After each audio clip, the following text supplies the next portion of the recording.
사랑하는 형제자매 여러분, 오늘은 오순절이자 성령님께서 강림하신 날로서 모든 교회의 생일입니다.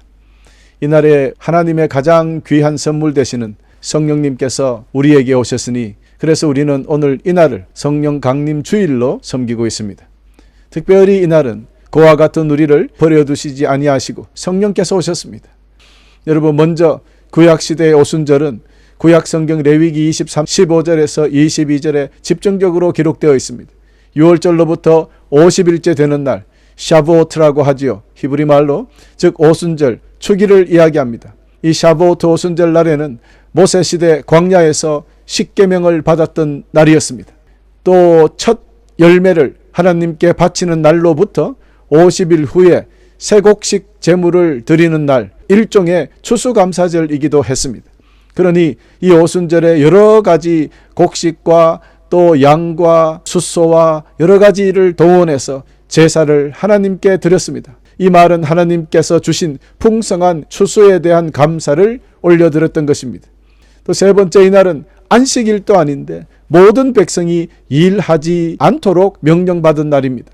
이는 풍성한 음식을 주시고 돌보아 주신 하나님께 영광 돌리며 그 은혜에 감사한 일에 온전히 집중하는 날이다라는 뜻입니다. 그만큼 이 날이 중요한 날이다, 이런 뜻이죠. 그리고 오순절은 사회적인 약자와 가난한 자에 대한 배려의 날입니다. 이는 하나님께서 이스라엘 백성에게 주신 은혜를 나누도록 하기 위한 것입니다. 여러분, 이렇게 구약의 오순절이 첫 추수 곡식을 드리는 감사의 축제 날이었다면, 제사 날이었다면, 신약의 오순절은 성령님께서 오셔서 첫 열매를 거두는 축제의 날로 볼 수 있습니다. 바로 이날 오순절 날에 성령 충만한 베드로가 단 한 번의 설교로 3,000명이 회개하고 주님 앞으로 돌아왔으니 하나님께 3,000명의 첫 열매를 드리게 되었던 것이죠. 할렐루야. 여러분, 이처럼 신약의 오순절은 성령께서 제자들에게 임하시어 그들이 능력을 받아 땅끝까지 부활의 증인이 되어 복음 선포 임무를 시작된 날이죠. 그러니 결국에는 교회가 시작된 날이라고 할 수 있는 것이죠. 그렇습니다. 오늘은 특별히 온 세상 교회의 생일이 되는 것입니다. 주님 성천 후 첫 번째 오순절 날은 예수님의 사도들과 신자들, 바람 같고 불 같은 그 성령님으로 충만해진 날입니다. 성령님은 마치 불의 혀와 같은 모습으로 모인 사람들 머리 위에 임하시고, 제자들은 한 번도 배워보지 못한 다른 나라 말을 할 수 있는 능력, 즉 방언의 선물을 받았던 것입니다. 그 즉시 오순절 추기를 위하여 예루살렘으로 몰려든 이 유대인의 디아스포라들에게 예수 그리스도에 대해 설교하는 놀라운 능력이 일어났던 것입니다. 이것이 주님 부활 후 첫 오순절 날에 있었던 큰 기적이에요. 하늘에서 내려온 능력을 덧입힌 자가 어떤 사역을 하는지 처음으로 보여준 날입니다. 이런 능력을 받은 후에 제자들은 두려움에서 벗어나서 담대하게 복음을 전파하게 되었던 것입니다. 여러분, 이는 예수님께서 약속하신 대로 성령께서 그들에게 능력을 주셔서 그리스도의 부활의 증인이 되게 하셨다는 것입니다. 할렐루야. 여러분, 성령님 충만하여 능력을 받아야 목숨 걸고 땅끝까지 복음을 전하게 되어 있는 것입니다. 바로 이것이 성령께서 이 땅에 오신 가장 큰 목적임을 우리는 꼭 기억해야 하겠습니다. 이렇게 시작한 신약시대의 오순절은 교회를 열었지요. 기독교를 열었습니다. 이 덕분에 저와 여러분이 오늘 이 자리에 있는 것이고, 우리가 구원받고 하나님의 백성이 되어 주님을 섬기며 예배하며 찬양하고 있는 것입니다. 할렐루야. 이 날이 없었다면, 성령께서 임하시지 않았다면 죄는 회개되었을지 몰라도 능력 없이 사는 그런 사람들이 되고 말았을 것입니다. 성령의 능력을 받은 그 후에 많은 사람들은 엄청난 피의 순교, 박해의 기간이 있었습니다. 그러나 모두 승리하며 그 길을 묵묵히 걸어갔습니다. 급기야 4세기 중반에 이 오순절은 성령께서 오신 것을 기념하는 날로 공식적으로 교회의 기념일이 되었던 것이죠. 그렇게 지켜오다가 1901년 미국의 칸자스주 토피카에서 방언과 함께 성령의 큰 역사가 일어나서 새롭게 오순절 성령운동이 일어나게 되었던 것이죠. 또한 같은 해 평양에서는 성령의 바람이 또 불어왔습니다. 큰 부흥이 일어났어요. 동서양을 이렇게 막론하고 1900년도에는 많은 부흥이 있었던 것입니다. 그 후 1975년에 세계교회협의회에서는 오순절 이 날을 축하하기 위해서 전 세계적인 사건으로 옹호하고 다양한 기독교 교파에서 이를 인정하고 지금까지 이르게 되었던 것입니다. 그리하여 성령께서 임하셨다는 것을 강조하기 위하여 오순절이라고 하기보다는 성령 강림일 혹은 성령 강림 주일로 지키고 있는 것이죠. 우리 영락교회도 호주 오순절 교파의 교회로 성령의 능력으로 하나 되어서 기쁘고 힘있게 주의 복음을 전하며 날마다 승리하며 살고자 노력하고 있는 것입니다. 여러분, 성령님은 말 그대로 하나님의 영이요 우리 주 예수 그리스도의 영이 되시니 육체를 가진 우리 인간의 눈으로는 뵐 수도 없고 또 그렇다고 해서 확실하게 증명할 방법도 없어요. 그래서 많은 문제들이 일어나기도 하고 아예 성령의 은사와 능력이니 방언이니 예언이니 이런 것들은 교회에서 하지 마라라고 하는 그런 교회나 교단도 있을 정도입니다. 왜 그랬겠습니까? 그들이 믿지 않아서 그런 것이 아니라 너무 문제가 많이 생기는 거예요. 그래서 그랬던 거예요. 물론 성령의 은사에 빠져서 기적만 바라는 성도들, 은사주의에 빠져서 가짜 성령 충만 뭐 이런 여러 가지 일들이 교회에 생기니까 이것을 그냥 차라리 금지하는 것이 낫겠다 이렇게 내려진 결정이 아닐까라고 생각합니다. 그러나 목회자로부터 모든 성도들이 성령 충만이 받으면 영안이 밝아져서 이런 일은 충분히 우리가 디선할 수 있어요. 구별할 수 있어요. 악한 영인지 하나님의 성령인지 우리는 구별할 수 있습니다. 그래서라도 성령을 받아야 돼요. 사랑하는 교회 여러분, 성령 임재하는 것은 매우 중요합니다. 성령께서는 우리의 삶을 인도하시고 우리의 약함을 도우시고 우리가 하나님께 더욱 가까이 가도록 인도해 주시고 우리가 구원받았다는 것을 확인시켜 주시기 때문에 우리는 성령의 능력으로 날마다 기쁘게 승리하며 살아가며 우리 주 예수 그리스도의 증인이 될 수 있도록 해 주시는 것입니다. 그러니 성령 받아야 되겠습니까? 안 받아야 되겠습니까? 성령 없이 이 세상을 살 수 없다는 뜻이 되는 것입니다. 여러분, 그래서 오늘은 일단 성령님을 상징하는 7가지 상징적인 것들이 있는데요. 이를 통해서 성령님이 누구시고 우리 삶 속에서 그분은 어떻게 역사하시는지 오늘 깊이 깨닫고자 합니다. 첫 번째, 성령님을 기름으로 상징합니다. 기름은 구약에서 왕이나 제사장에게 부을 때 사용하는 것 아닙니까? 이는 하나님의 특별한 사명을 받은 자로서 구별한다는 의미가 있습니다. 하나님께서는 나사렛 사람인 예수님에게 성령과 능력으로 기름 부으셨습니다. 그분은 두루 다니시면서 선한 일을 하셨고 귀신에 사로잡힌 사람들을 고쳐주셨습니다. 이는 하나님께서 예수님과 함께 계셨기 때문입니다. 사도행전 10장 38절이 증가하고 있습니다. 이렇게 성령님께서는 우리에게 기름을 부으신다는 것은 우리를 하나님의 사람으로 구별하시고 특별한 사명을 주신다는 뜻이 되겠습니다. 우리는 성령의 기름 부음을 통해 하나님의 자녀로서의 하나님의 백성으로서의 정체성을 갖게 됩니다. 그래서 성령님을 받아야, 즉 기름 부음을 받아야 주님의 사역을 감당할 수 있는 것입니다. 성령님의 기름 부음이 없이 사역을 하기 때문에 주님의 말씀에 자신이 없고 유혹에 흔들리고 의롭지 못하고 쓰러지는 것입니다. 얼마나 많은 사역자들이 이렇게 쓰러지고 넘어지고 당합니까? 왜 그렇습니까? 성령의 기름 부음이 없어서 그렇습니다. 여러분, 두 번째, 성령님은 물로 상징됩니다. 여러분, 물을 마시지 않으면 우리는 살 수가 없잖아요. 그래서 물은 생명과 연결되어 있고 또 물의 가장 귀중한 기능 중에 하나가 씻는 것입니다. 정결함이죠. 예수님께서 이렇게 대답하셨습니다. 내가 너에게 진리를 말한다. 누구든지 물과 성령으로 태어나지 않는다면 그 사람은 하나님 나라에 들어갈 수 없다. 요한복음 3장 5절 말씀이죠. 성령님이 물로 상징된다는 뜻은 성령님께서 물처럼 우리에게 생명을 주시고 우리를 깨끗하게 하신다는 뜻이 되겠습니다. 성령의 물로 우리는 영적으로 renewal, 재생되는 것이죠. 다시 말하면 거듭나는 것이죠. 정결함을, 거룩함을 경험하게 된다는 뜻입니다. 그러니 성령님 없이는 정결하게 될 방법이 없다는 것입니다. 우리에게 생명을 주시고 정결케 하시는 일이 성령님의 차역이기 때문입니다. 여러분, 세 번째는 성령님은 도장으로 상징됩니다. 도장은 소유와 보호를 의미합니다. 저도 제 모든 이 신학 책을 구입했을 때 제 이름이 새겨진 도장을 꽉 찍습니다. 책에다가. 훔쳐가지 말라는 거죠. 내 거다라는 거죠. 예, 여러분 왜 그렇습니까? 이 도장은 소유를 하는 거예요. 그리고 보호받는 겁니다. 여러분 그렇죠? 여러분이 구원의 기쁜 소식인 진리의 말씀을 듣고 믿었을 때 하나님께서는 그 표시로 우리에게 약속하신 성령을 보내주셨습니다. 에베소서 1장 13절. 이 말은 무엇입니까? 성령께서 우리가 잘 주님을 구주로 믿었을 때 성령께서 우리에게 도장을 찍어준다는 거예요. 너는 예수를 잘 믿고 구원받은 사람으로 인정하노라. 그러면서 성령님께서 도장을 찍어주는 것이 성령 임재입니다.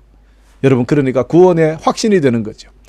성령께서 우리를 인치신다는 거예요. 도장 찍는다는 거예요. 우리가 하나님의 소유이며 하나님께서 우리를 보호하신다는 의미입니다. 우리는 성령의 도장을 통해서 하나님의 자녀로서 확신하게 되고 보호를 받게 되는 얼마나 놀라운 일입니까? 그러니 성령 받아야 되는 거예요. 네 번째로 성령님은 검으로 상징됩니다. 칼이죠. 검은 하나님의 말씀을 의미하죠.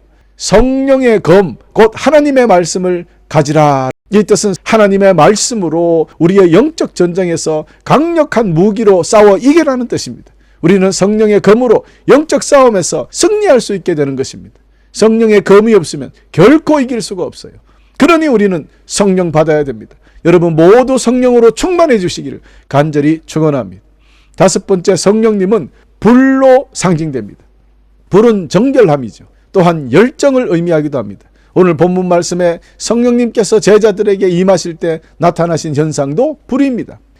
혀처럼 생긴 불꽃이 사람들 눈앞에 나타났습니다. 그 불꽃은 여러 갈래로 갈라져서 그곳에 모인 한 사람 한 사람 머리 위에 머물렀습니다. 사람들은 다 성령으로 충만해졌습니다. 그리고는 성령께서 말하게 하시는 대로 자기들의 언어와 다른 외국어로 말하기 시작했습니다. 여러분 방언의 역사가 시작된 거죠. 성령께서 불처럼 우리에게 오시면 우리는 정결하게 됩니다. 하나님에 대한 열정으로 끌어오르게 됩니다. 뜨거워진다는 거죠. 그러므로 우리는 성령의 불을 통해서 영적인 각성과 헌신을 경험하게 되는 것입니다. 성령의 불을 받았다고 하면서도 아무것도 안 하고 있는 사람이 없다는 뜻입니다. 그래서 교회에 오면은 불을 받아라, 불을 받아야 한다라고 이야기하는 것입니다. 그렇습니다, 여러분. 성령의 불을 받아 뜨거워야 합니다. 주님 사랑하는 마음 성령으로 충만하여 뜨거워지시기를 다시 한번 우리 주 예수 그리스도 이름으로 축원합니다. 여섯 번째, 성령님은 바람으로 상징됩니다. 바람은 여러분 보이지 않는 강력한 힘을 의미합니다. 보이지는 않지만 이 바람이 움직이면 힘이 생겨요. 오순절날 성령께서 제자들에게 임하실 때 나타났던 현상이에요. 사도행전 2장 2절에 보니까 그때 갑자기 하늘에서 세찬 바람 소리 같은 것이 나더니 사람들이 앉아있는 집에 가득 채웠습니다. 성령님께서 바람처럼 우리에게 오시면 보이지는 않지만 강력하게 역사하십니다. 성령의 바람이 불면 모든 것이 변화합니다. 달라집니다. 마치 토네이도 보십시오. 이 바람이 한번 불면 온 건물들도 다 날아가고 깨끗하게 정리해버립니다. 물론 나쁜 쪽이지만 이렇게 무서운 것이 바람입니다. 여러분 그러므로 성령의 바람도 우리 삶에 불어오면 우리 몸의 모든 더러운 것들이 날아가 버립니다. 변화됩니다. 깨끗하게 청소될 수도 있습니다. 오순절날 집에 가득 채운 성령님의 바람, 변화의 힘이었습니다. 또한 이 바람은 생명을 상징하는 것입니다. 하나님의 호흡이죠. 하나님의 숨결입니다. 그러므로 이 숨결이 있어야, 호흡이 있어야 살아갈 수 있습니다. 오늘 우리 모두 강력한 하나님의 숨결을 느끼시는 모두가 변화되는 귀한 시간이 되시기를 간절히 축원합니다. 성령의 바람이, 하나님의 숨결이 여러분 코에 날마다 부어지기를 간절히 축원합니다. 마지막 일곱 번째, 성령님은 비둘기로 상징합니다. 여러분 비둘기는 평화와 순결을 의미하죠. 예수님께서 침례를 받으시고 물 밖에 나오자 하늘이 열렸습니다. 예수님은 하나님의 성령이 비둘기처럼 자신에게 내려오는 것을 보았습니다 라고 했습니다. 왜 하필 비둘기처럼 내려왔을까요? 주님은 거룩하시고 순결하시고 그 마음속에 평화가 가득하다라는 것을 상징적으로 보여주신 거죠. 성령님께서 우리에게 오시면 우리에게도 평화와 순결이 시작되는 것입니다. 죄는 없어지고 거룩하게 되는 거예요. 하나님의 평강을 느끼게 됩니다. 그러므로 여러분 모두 성령 안에서 날마다 거룩하고 날마다 평화롭고 날마다 순결하게 살아가시기를 간절히 축원합니다. 사랑하는 성도 여러분, 기름, 물, 도장, 칼, 불, 바람, 비둘기와 같이 다양한 상징으로 우리에게 오신 성령님, 오늘 우리 가운데 더욱 뜨겁게 임하시기를 축원합니다. 할렐루야. 이 모든 상징은 성령님께서 우리를 구별하시고 생명을 주시고 보호하시고 영적 전쟁에서 승리하게 하시고 정결하게 하시고 거룩하게 하시고 강력하게 하시고 평화를 주시는 분이심을 분명히 나타내는 것이죠. 오늘 이 말씀을 다시 한번 깊이 깨달으시기를 간절히 축원합니다. 여러분, 성령이 임재하신 후에 제자들은 그전의 삶과 완전히 다른 삶을 살게 되었습니다. 성령 받기 전에는 두려워서 꽁꽁 숨어 있었던 제자들이 성령 받자 자기들이 문을 열고 뛰쳐나와서 많은 사람들 앞에 서서 잡혀갈지도 모르는데 예수 그리스도의 부활의 증인이 되어버렸단 말입니다. 그 이후로 얼마나 많은 순교가 일어났습니까? 그러나 그들은 담대하게 외쳤습니다. 여러분, 바로 이것입니다. 이렇게 삶이 달라졌어요. 그들은 처음에는 예수님이 왕이 되시면 나는 국무총리요, 나는 국방부 장관이요, 이렇게 옆에서 1인자, 2인자 이렇게 높은 자리에 올라가길 원했지만 성령께서 임하시자 낮고 천한 자리에 완전히 가서 주님처럼 세상을 섬기며 살도록 되어버렸습니다. 복음을 전하며 순교까지 감당하게 되었다는, 얼마나 삶이 달라졌습니까? 여러분, 이렇게 그들의 삶은 성령으로 새로운 삶이 되었습니다. 그들은 예수님의 명령을 따라 예언하고 방언하고 병든 자를 치유하고 온 세상에 기적을 베풀며 복음을 능력 있게 전했던 것입니다. 이 모든 일에 성령의 능력으로 이루어진 것입니다. 그들의 힘으로 된 것은 하나도 없습니다. 그들은 배우지 못한 갈릴리 어부들이 많았어요. 그들이 어떻게 그 놀라운 신학적인 일들을 설교할 수 있습니까? 그러나 그들은 누구보다도 훌륭하게 설교했습니다. 여러분 아시지만 베드로가 성령 받고 한 번의 설교로 3,000명이 회개하고 주님 앞으로 돌아왔지 않습니까? 저는 분명히 베드로보다 더 많이 배웠어요. 그러나 제가 설교해서 3,000명 전도해 본 적이 없습니다. 회개할 따름입니다. 더욱더 여러분 기도해 주셔서 성령 충만해서 한 번 설교에 3,000명, 5,000명의 역사가 있기를, 우리 교회도 그런 역사가 있기를 간절히 축원합니다. 여러분, 이것이 성령의 능력입니다. 성령이 임하신 후에 제자들이 하늘의 능력을 경험하고 예수님의 역사와 그의 가르침을 전파하는 시기, 즉 영적인 추수 시기가 시작된 것입니다. 이것이 바로 성령께서 이 땅에 오신 이유라고 말씀드렸습니다. 예수님의 구원의 사역, 우리 삶 속에서 실현시키기 위하여 성령님은 우리에게 예수 그리스도의 십자가가 구원의 역사라는 것을 깨닫게 하시기 위하여, 그 능력을 우리 삶에 나타나게 하시기 위하여 이 땅에 오셨습니다. 할렐루야. 오, 주님 감사합니다. 우리가 하나님의 능력과 지혜를 받을 수 있는 기회를 주신 것입니다. 마지막 때가 여러분 멀지 않았습니다. 속히 성령으로 충만해야 합니다. 오늘 오순절을 맞아 성령의 임재를 다시 체험하고 하나님의 사랑과 권능을 세상에 전파하는 데 힘쓰는 것이 우리의 임무이자 우리를 부르신 그 목적이 바로 이것입니다. 우리도 우리 주 예수 그리스도의 사도들처럼 예수님의 부활의 증인으로 살아가야 하겠습니다. 여러분, 성령 받는 방법은 이론적으로는 아주 간단합니다. 우리가 예수 그리스도를 나의 주요, 하나님의 아들이요, 그분이 또 하나님이라는 것을 인정하는 믿음은, 그리고 성령을 구하면 성령께서 우리에게 오십니다. 주님께서도 이렇게 말씀해 주셨거든요. 누가복음 11장 13절에 보면 너희가 악하더라도 좋은 것을 자녀에게 주려고 하물며 하늘에 계신 아버지께서 구하는 자에게 성령을 주시지 않겠느냐. 너희가 구하면 성령을 주시겠다는 거예요. 여러분, 그러므로 오늘부터 죄를 회개하고 예수 그리스도를 나의 주인으로 깊이 믿으면서 주님, 성령을 허락하여 주시옵소서. 주님을 더 사랑하길 원합니다. 하나님 아버지를 더욱 섬기길 원합니다. 이 세상에 복음을 전하길 원합니다. 성령 충만하게 하여 주시옵소서. 여러분 기도하시면 성령님께서는 분명히 여러분 삶에 오십니다. 할렐루야. 그렇게 성령 받은 증거는 우리 삶에 변화가 있다는 것이, 성령 받은 사람은 옛날에는 그렇지 않지만 드디어 그 마음 속에, 그들의 삶 속에는 사랑이 있고 기쁨이 있고 화평이 있고 인내가 있고 자비, 양선, 충성, 온유, 절제가 나타나는 것입니다. 성령의 9가지 열매, 갈라디아서 5장 22에서 23절에 기록되어 있죠. 이 열매들이 충만하게 나타나는 것입니다. 이 열매들이 우리 삶이 성령의 인도하심 아래 있다는 것을 증거하는 것입니다. 방언을 하지만 복음을 전하지 않거나 하나님 나라의 일을 하지도 않고 사랑과 섬김이 없는 성도는 여러분 성령 제대로 받았다고 할 수 없는 거예요. 여러분, 사탄도 방언할 수 있게 해요. 사탄도 병 고칠 수 있어요. 모든 것 할 수 있어요. 그러니 아차 잘못하다가는 엉뚱한 일이 생겨버립니다. 여러분, 성령 받아야지 악한 영을 받아서는 안 돼요. 조심하고 또 조심해야 됩니다. 그래서 영분별 은사를 받아라 라고 말씀했던 것 아니겠습니까? 그렇습니다. 우리가 성령 받을 때 성령의 능력이 나타나지 않는다는 것은 고민해 봐야 합니다. 우리의 삶을 확인해 봐야 합니다. 그러므로 성령 충만은 우리가 예수님의 제자로서 주님께서 맡기신 사역을 감당하며 주님을 섬기는 데 필수적으로 필요한 것입니다.